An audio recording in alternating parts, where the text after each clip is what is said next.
Is man still a part of nature? We've come into a new era, the era of mankind.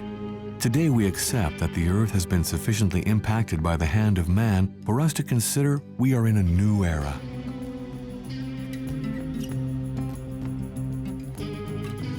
Scientists have given this new era a name, the Anthropocene, a new era, that of mankind.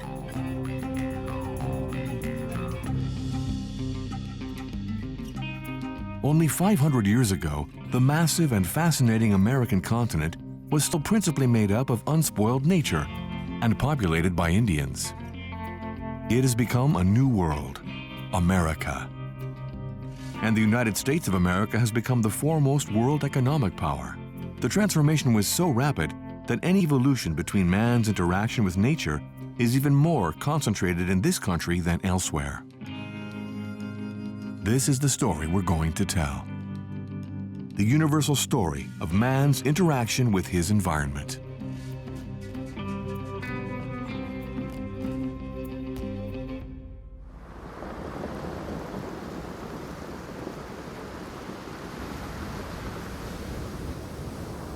Just off the coast of the sprawling city of Los Angeles, a few miles out to sea, there's a unique place where this whole story unfolds. The Channel Islands Archipelago. 7 volcanic islands located off the coast of California, and that are the perfect laboratory for a journey back in time, back to where things started.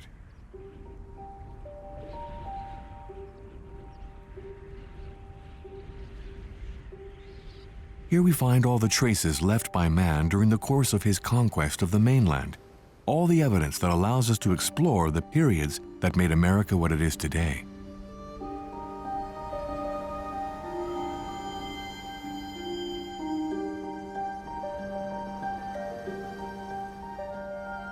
In these canyons and these valleys, on these cliffs eroded by the wind, the rain, and the ocean, archaeologists have discovered the earliest dated human remains on the North American continent. Here, in 1959, archaeologist Phil Cummings Orr made one of the 20th century's greatest discoveries in the New World. In Arlington Canyon, barely a meter under the ground, Phil Orr found 3 pieces of human femur.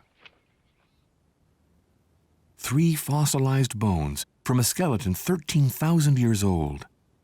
There, before the scientists' eyes, were a fragment of Arlington Springs man, the oldest American ever discovered.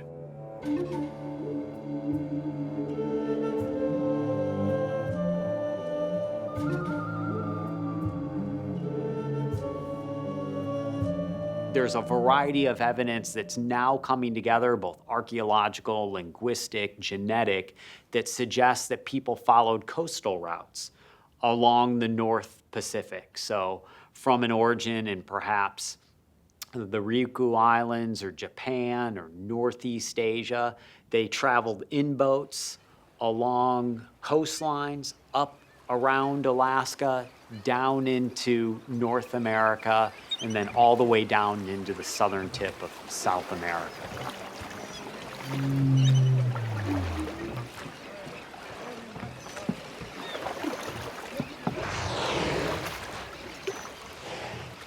Arlington Springs man descends from these families of adventurous hunters and fishermen who dared come to the American coast for the first time.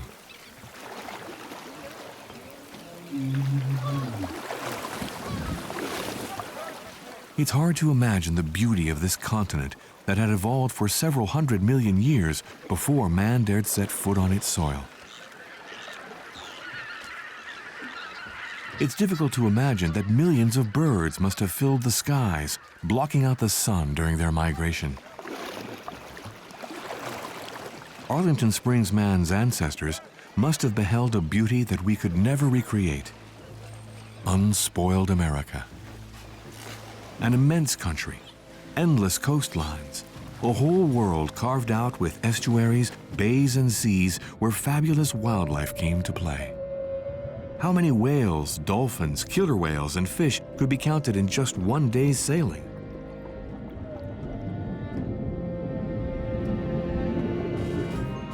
The sea and the land were simply teeming with natural resources, and the groups of hunters and families were very vulnerable.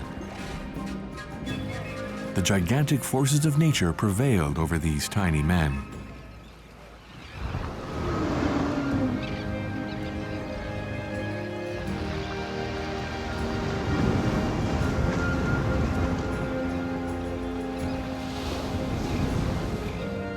The unwavering motivation of these veritable pioneers encouraged them to continue this epic journey for several generations.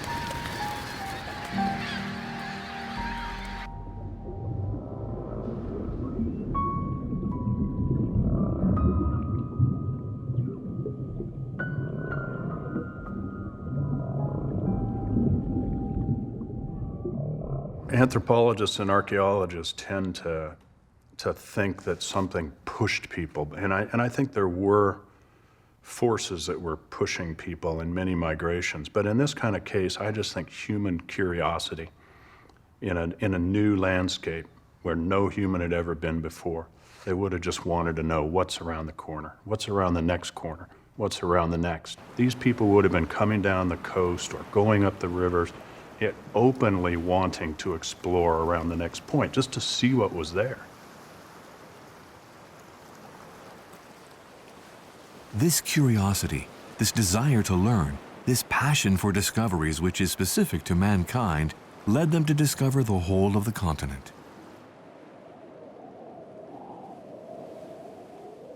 It took several centuries for them to complete this migration, but their progress was made easier by a fascinating marine ecosystem. For 20,000 kilometers, to the north of Asia as along most of the American west coast, grow giant seaweed. Kelp, which grows over 40 meters in length, building breathtaking underwater structures. These giant forests are among the richest ecosystems on the planet. They harbor numerous species and are the equivalent of our tropical forests on land.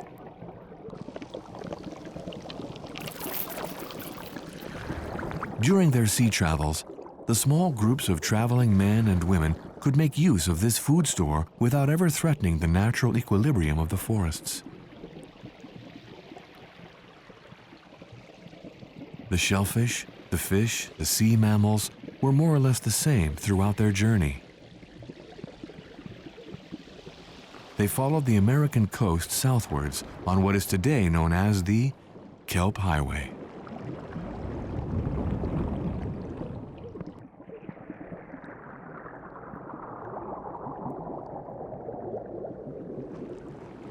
When they arrived level with the Channel Islands, the kelp forest became even thicker, and the water temperature was suddenly higher. They were entering an exceptional zone.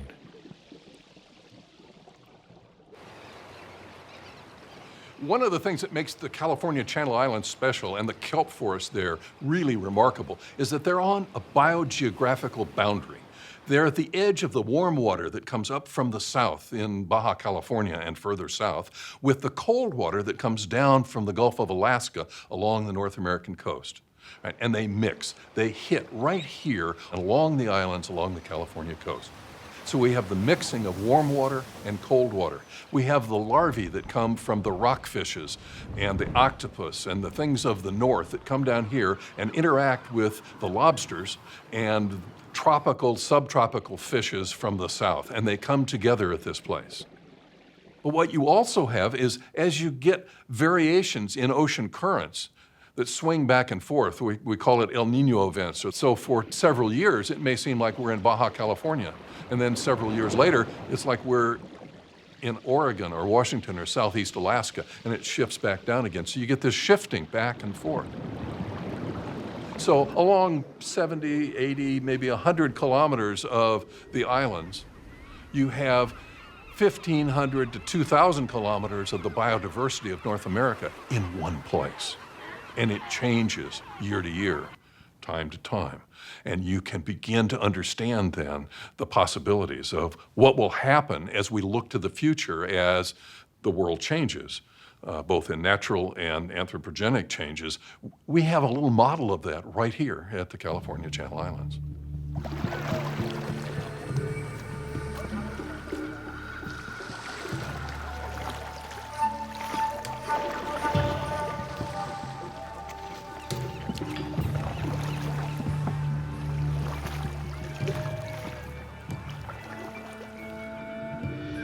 An island. The possibility of a new world. The families who discovered the Channel Islands may have understood that they had finally arrived.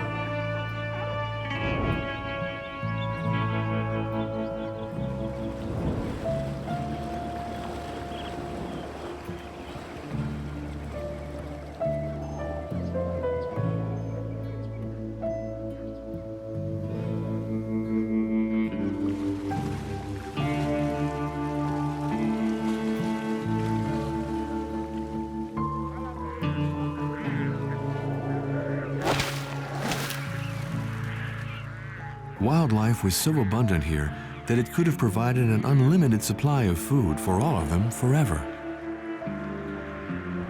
But what was most exceptional, the great particularity of these islands, which were just far enough from the coast, was the total absence of any predators. They just touched down on a land large enough to meet the needs of an entire people, where there were no bears, no wolves, no tigers, and no men. What name would they give to this Garden of Eden, they who did not know the Garden of Eden?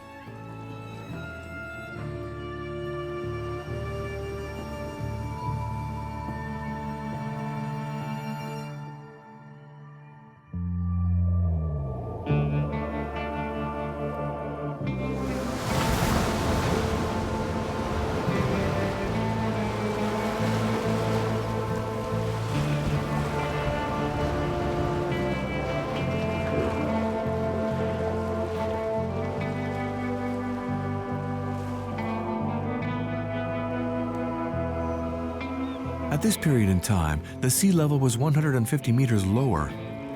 Before their eyes were vast beaches peppered with seals, sea lions, and elephant seals who'd never seen man before.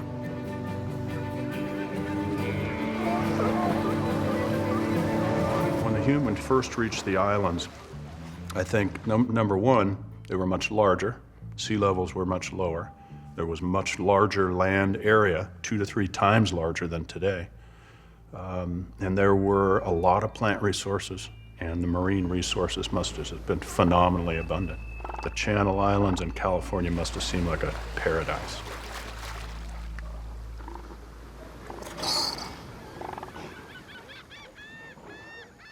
What does a natural paradise become when man sets foot in it for the first time?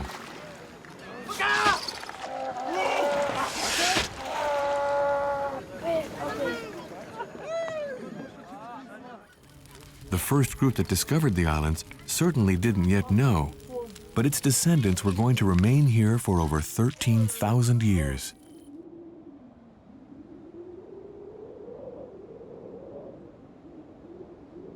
When they arrived, the 4 northern islands were still linked, forming one large landmass separate from the mainland.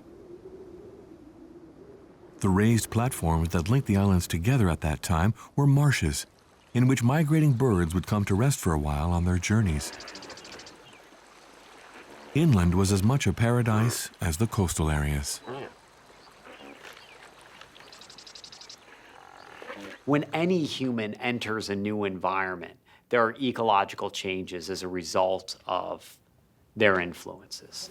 These were expert hunters, they were expert fishermen, and they were a new deadly predator that was entering this new world, right? So if we put it in that sort of context, they had impacts. They certainly had impacts. And that footprint, their impact on those ecosystems would have probably been very, very minor. But we know it wasn't insignificant, right? It's if people are coming and first colonizing the islands, they're going to change the behaviors or change the ecological structures in place.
From fossils that have been recovered from the Channel Islands, the terrestrial fossils that have come off the islands. This is a collection of fossils that have come from San Miguel and Santa Rosa Island out of a series of paleontological sites. This is an extinct species of puffin that used to live on San Miguel Island and went extinct. So this is a burrow nesting seabird that nested on San Miguel Island during the latter part of the Pleistocene, and for one reason or another, its population went extinct. So another species which went extinct on the islands is Candites, or flightless goose. And here's an example of flightless goose bone that has come off of San Miguel Island. And this is out of a single site on San Miguel Island, and it's a whole variety of bones associated with the flightless goose. And it was a fairly large-sized goose that lost its ability to fly. This is the humerus of this big bird, had been reduced to a really small size. So we have evidence that Native Americans hunted this species, both on the mainland and on the islands. And we assume that hunting pressure from Native Americans ultimately resulted in the extinction of flightless geese, both on the Channel Islands and along the west coast of North America, along this part of the North American coast. The Channel Islands are a favorite with archaeologists. The cliffs, which are hard to access, are well preserved, and the constant erosion regularly reveals remnants of the past. Not only have scientists discovered Arlington Springs man, but excavations have also revealed the bones of several pygmy mammoths. The most complete specimen in the world was discovered on Santa Rosa Island. These perfectly conserved skeletons have allowed for a better understanding of how these mammoths took refuge on these islands.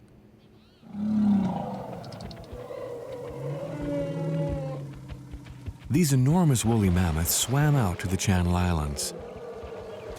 when the level of the oceans was 100 meters lower, the channel that had to be crossed was only a dozen kilometers wide. But the great mammoths found themselves trapped on the islands. The sea level rose, and with it a large part of their territory and of their food disappeared. To adapt to this change and reduce their needs in food, the species evolved over several millennia to half of its previous size. However, we still do not know how these pygmy mammoths disappeared from these islands. Even if it's clear that man hunted mammoths on the mainland, there is no proof that he also hunted them on the islands. One of the big questions on the Channel Islands are, what is the relationship between mammoths and humans? And right now, based on the archaeological record that we have right now, I can't say for sure that both humans and mammoths overlapped on the islands, that they were there at the same time. However, one thing I am almost certain of, nearly certain of, is that we don't have evidence of the first people to arrive to the islands. And that's because 70% of that island landscape, of what it looked like when people probably first got there, is now underwater. So we're missing an incredible amount of the record.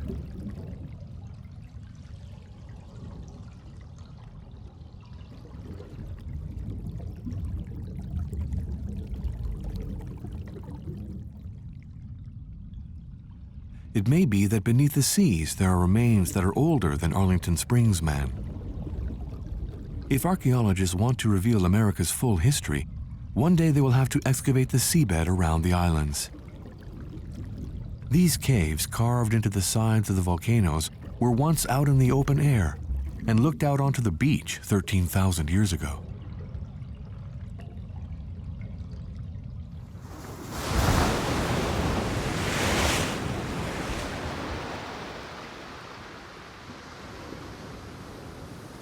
Man discovered the islands just as the Ice Age was coming to an end.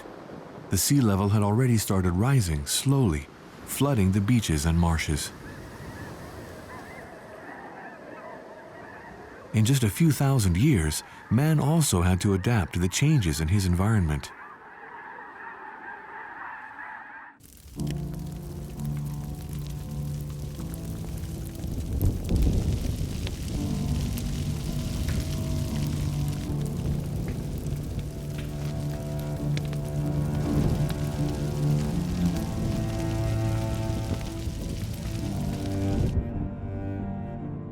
To get access to new resources, the inhabitants of the Channel Islands burned part of the shrubs and trees that covered the islands.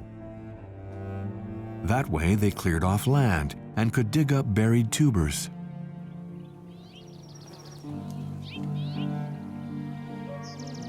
After the arrival of the first discoverers, the groups that colonized the mainland, the increasing population of the islands became sedentary, building villages. They were the Chumash Indians of California.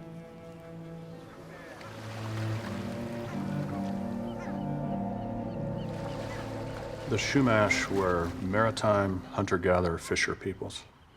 And when you compare their population densities to other hunter-gatherers around the world and in North America, they appear to have had the highest densities of people per square kilometer of any hunter-gatherer group that ever existed. They had not just villages, but towns with hundreds and hundreds, sometimes as many as 1,000 people living in a single town. And they also had a huge and extensive network of trade with other groups on the islands, on the mainland, in the interior, and they were moving materials all around Southern California from group to group. That trade, this really intensive trade, in the Santa Barbara Channel area was driven partly or facilitated by a shell bead money.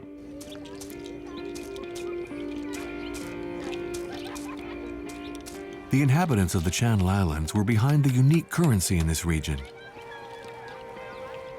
Beads carved from small shells that they threaded onto strings to make valuable necklaces and bracelets. Their name, Chumash, comes from this technique. They were bead makers.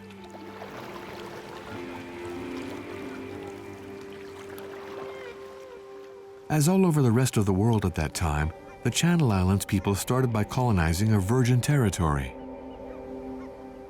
They settled in and their population grew. They learned new techniques, new ways of doing things, set up exchanges, currency, commerce, and a system of hierarchy.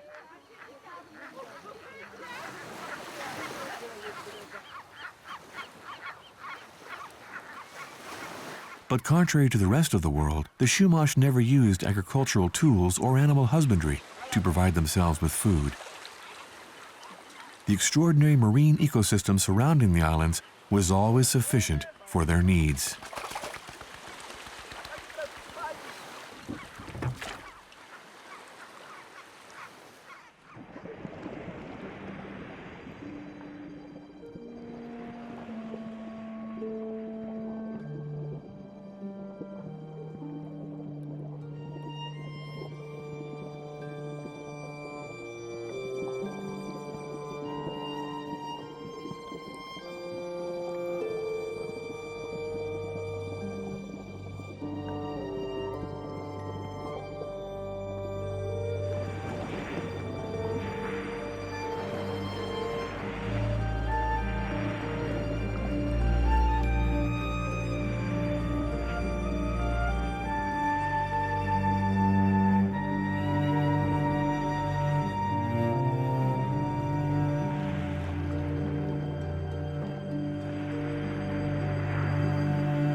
In some ways, humans are similar everywhere.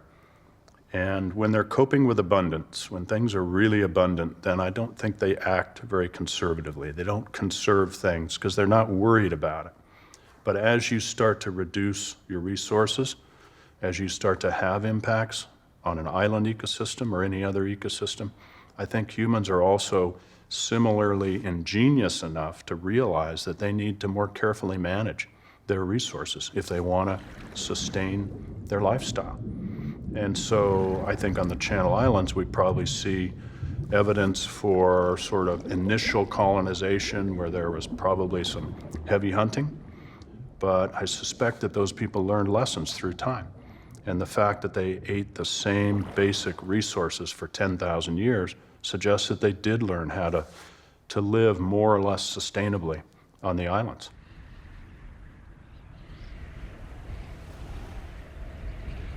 The original people, the first people who showed up, had an impact. It was just localized, and it was on the few species that they really had access to. But you can see in the archaeological record where they threw their trash away, it's layered, and you can see that. And at the bottom of those layers, when they first arrived at a site, the abalone shells are this big, and they got smaller and smaller and smaller. And they shifted from the species that were available just at the shoreline, they would shift into deeper water. There were fewer of them. And until they ran out, and then that site will go inactive for several hundred years, right? And then it starts over again. It suggests that a village was set up on a site. They were active there for many generations of people, but then things were bad. But they only had to move down the coast, and they had a whole new place because there was no people there. What has changed in the 20th century, in my lifetime, is we've run out of new places to go.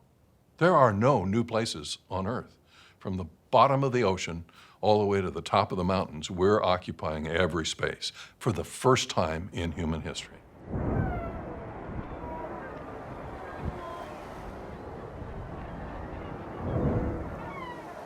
Channel Island peoples living on the islands for 10,000 years, they must have been keen observers of nature.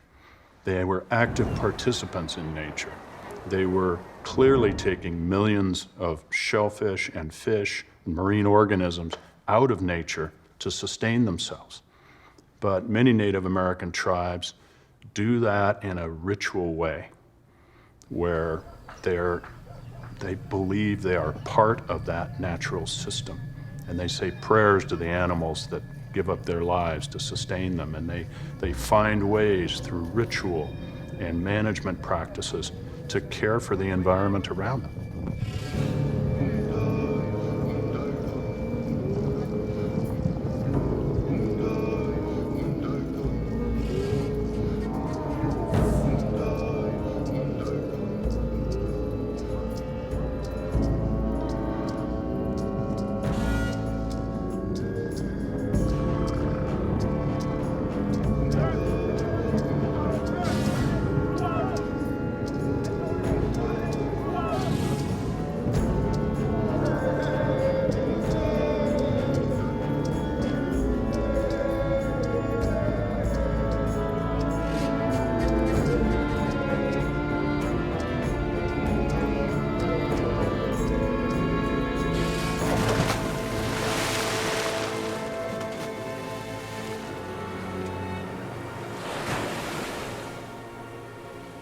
In 1542, the first Portuguese ship anchored off the shores of the Channel Islands.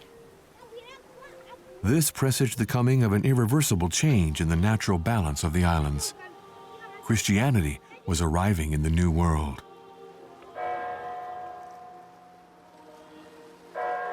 Two centuries after this first visit, the Spanish Franciscan brothers were building their first missions on the continent. I believe Franciscans came over from the very earliest times, even with some of the voyages of Columbus, and their objective was to preach the Christian faith, the gospel of Jesus Christ, to the people who lived in the New World, to convert them to the Catholic faith of the Christian religion. From the point of view of these missionaries, I mean, they felt they had the true faith, and it was superior to any other kind of religious system. And that what they were giving to the people from their point of view was a tremendous gift. They were providing a superior technology, education, way of looking at the world, culture, identity, that as a typical colonial attitude, and that other people should be very grateful to receive what they've given to them. It's a terrible, terrible evil inflicted on the people from our perspective 200 years later. The Franciscan priest Junipero Serra represents the brutal change and bloody heritage of the colonization of this part of America. Considered as the architect of the California missionary system, he was the first to come ashore to build the first 9 missions on the coast. The arrival of this little man who walked with the aid of a stick marked the beginning of the dramatic transformation of the landscape and the death of the peoples who depended on it.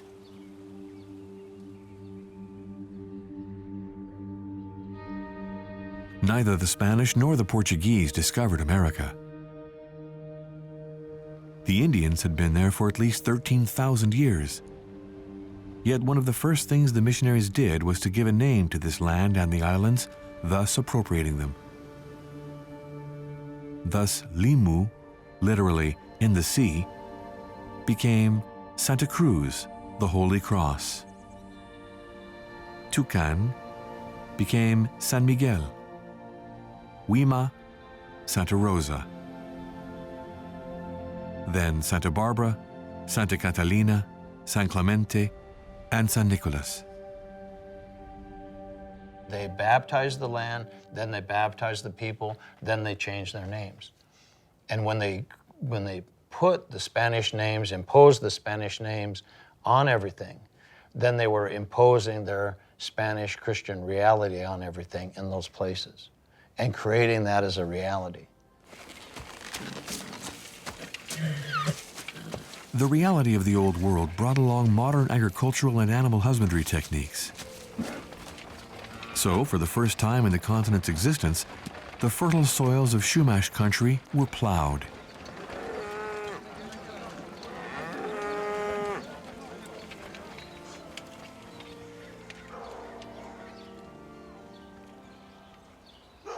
For the first time, foreign seeds were planted in line. Streams were diverted.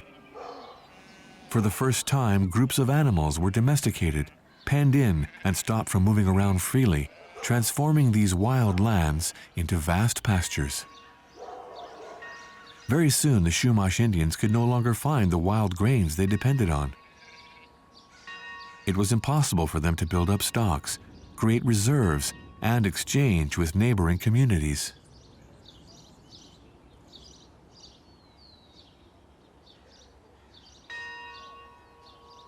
It soon became clear that the establishment of missions was wiping out the structure of the natural world upon and around which the Indians had built their livelihoods over thousands of years.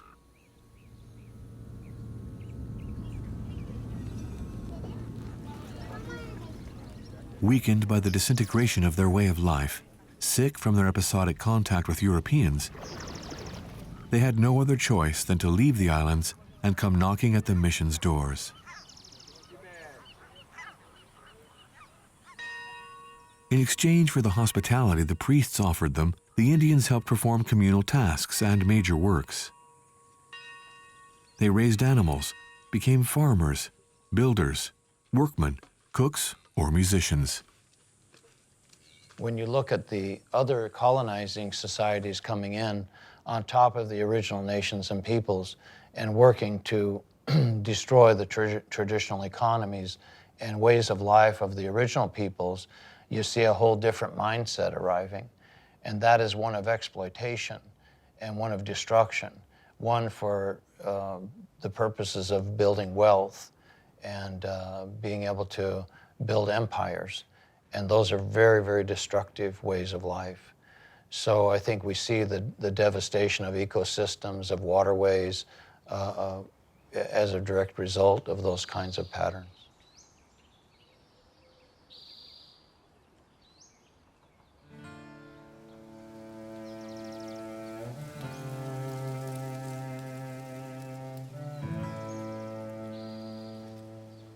The Spanish missionaries came to create their own Garden of Eden on the southern coasts of California.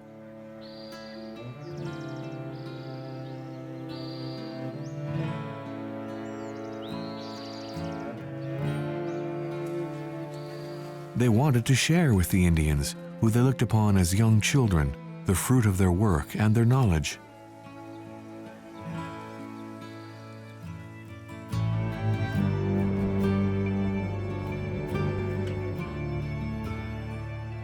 For almost 50 years, the 21 missions in California prospered on Indian territory.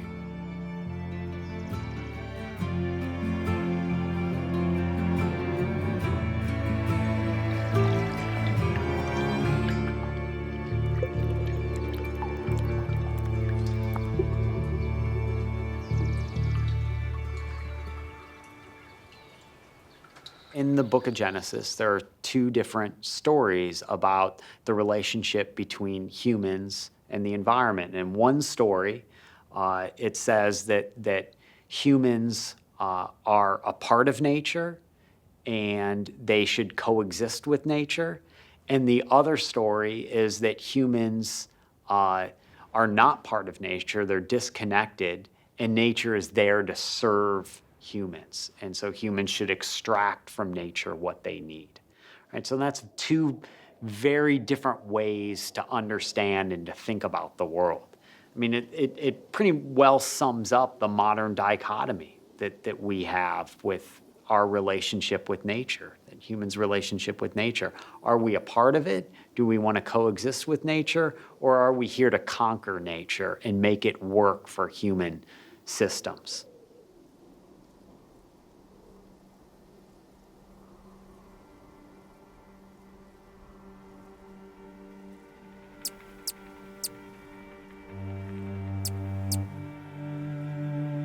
The Channel Islands were completely emptied of their inhabitants.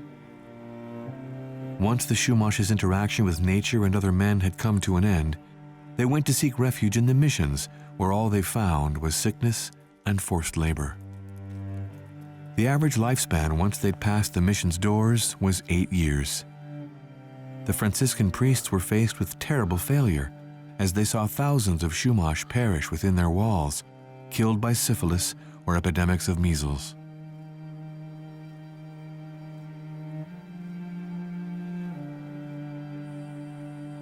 "4,000 Chumash Indians are buried beneath this tree in the gardens of the Santa Barbara Mission. Half of the population disappeared whilst in the missionaries' care. The Chumash themselves built the walls of the very missions which finally became their tombs.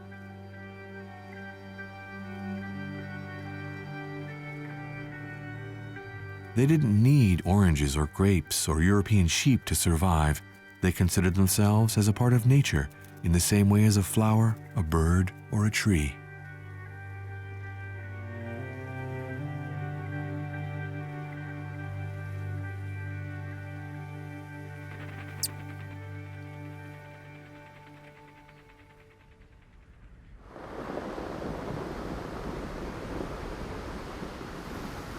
The episode of the very first peoples of America and the life they led for over 13,000 years on the islands is just a small part of the story of man and his interaction with the environment. The arrival of the Europeans marked a brutal turning point, and the Channel Islands became void of all human presence.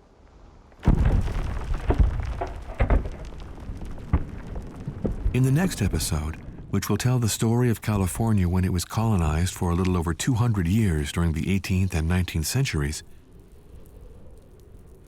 the Channel Islands will undergo a massive transformation and a veritable ecological drama.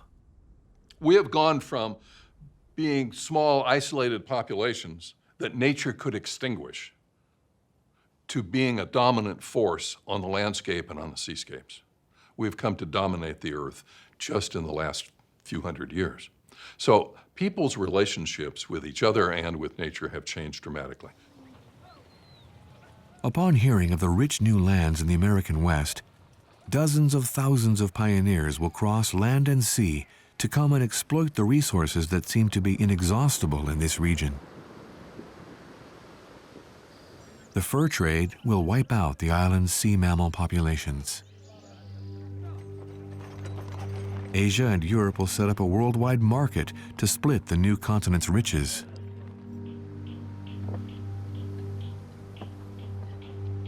Thousands of tons of shellfish, mother of pearl, and blubber from large sea animals will be exported to the Old World.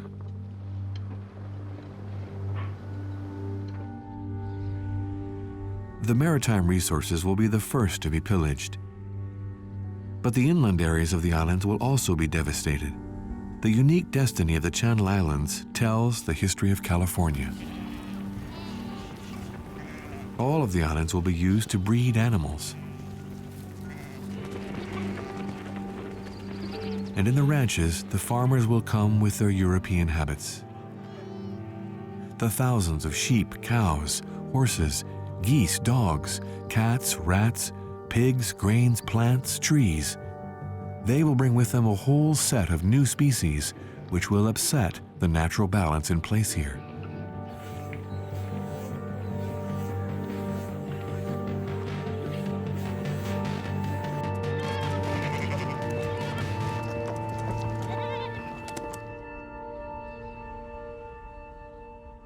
The destiny of one of the islands in particular will be the reflection of California's industrial development and success. Santa Catalina. The town of Avalon will be built here and will attract all the beautiful people of Los Angeles, the follies and the fortunes of these successful families from the mainland.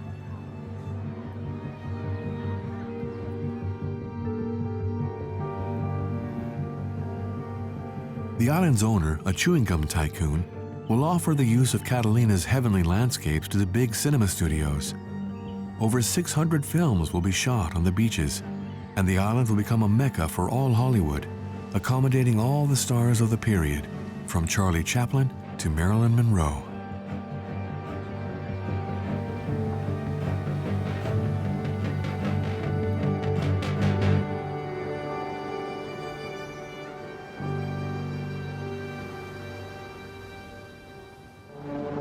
As a final blow for the islands and the last chapter of this period in history, America will enter the Second World War, and the Channel Islands will become a naval base and a military training center. The U.S. Navy, the Secret Services, the elite Air Force troops present during the war years will also leave a profound imprint on people's minds and on the island's lands.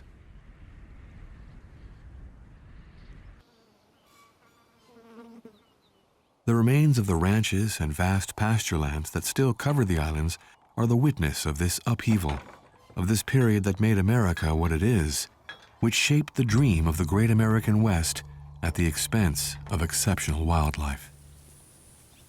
The hills and valleys were made into deserts. The vegetation that had been evolving here for thousands of years was raised. This dying nature will be a cry of alarm for scientists, and the islands will get a new start with their restoration and environmental awareness. The Great Restoration.